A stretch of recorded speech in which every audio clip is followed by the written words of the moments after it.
যিনি হত্যাকাণ্ডের শিকার হয়েছেন এবং যাদেরকে ধারণা করা হচ্ছে এই হত্যাকাণ্ডের সাথে জড়িত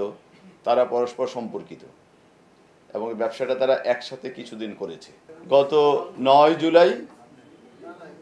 বিকাল অনুমান ৫টা ৪০ থেকে ৬টার মধ্যে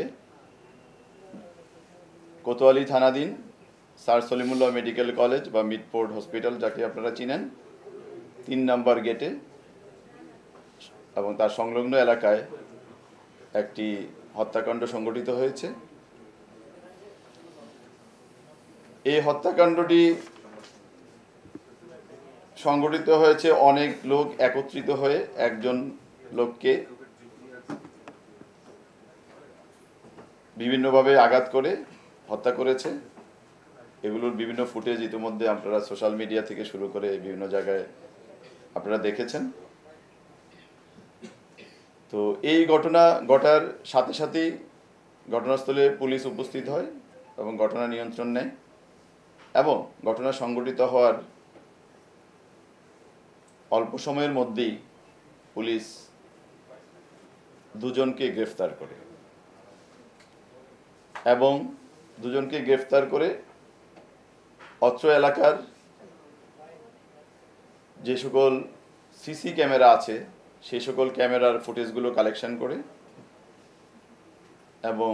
আমি ডিসি লালবাগ হিসেবে ঘটনা আমার যেহেতু এটা আমার রেসপন্সিবিলিটির মধ্যে এবং আমার এরিয়ার মধ্যে আমি বলা যায় ২০ থেকে ২৫ মিনিটের মধ্যে আমি নিজের ঘটনাস্থলে উপস্থিত হই। তাৎক্ষণিকভাবে আমরা লাস্টার যেই আইনি ফর্মালিটিজ আছে সুরতাল করা এবং ময়নাতদন্তের যে প্রক্রিয়াটা সেটা সম্পন্ন করে এটা লাশটাকে আমরা মিডফোর্ড হসপিটালে প্রেরণ করি এবং আমরা আমাদের পুলিশের বিভিন্ন টিমগুলোকে আমরা ভাগ করে দিয়ে যারা অপরাধের সাথে সম্পৃক্ত তাদের গ্রেফতারের প্রক্রিয়া শুরু করি। আপনাদের জ্ঞাতার্থে একটু বলে রাখা ভালো,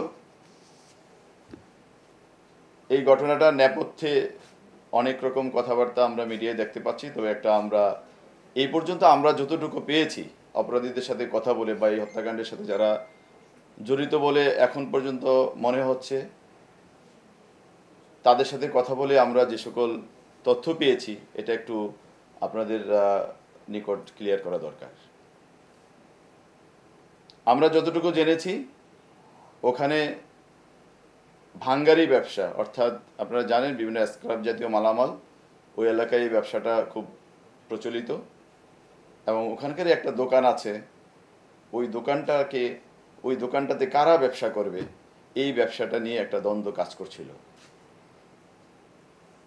আমরা এতটুকু জানতে পেরেছি যিনি হত্যাকাণ্ডের শিকার হয়েছেন এবং যাদেরকে ধারণা করা হচ্ছে এই হত্যাকাণ্ডের সাথে জড়িত তারা পরস্পর সম্পর্কিত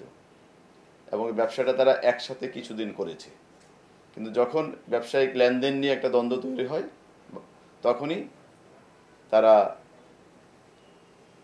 এই ব্যবসাটাকে আবার নিজেদের মতো করে করার জন্য তার সাথে বিবাদে লিপ্ত হয়, যার বিবাদের ফলশ্রুতিতে এই হত্যাকাণ্ডটি সংঘটিত হয়েছে।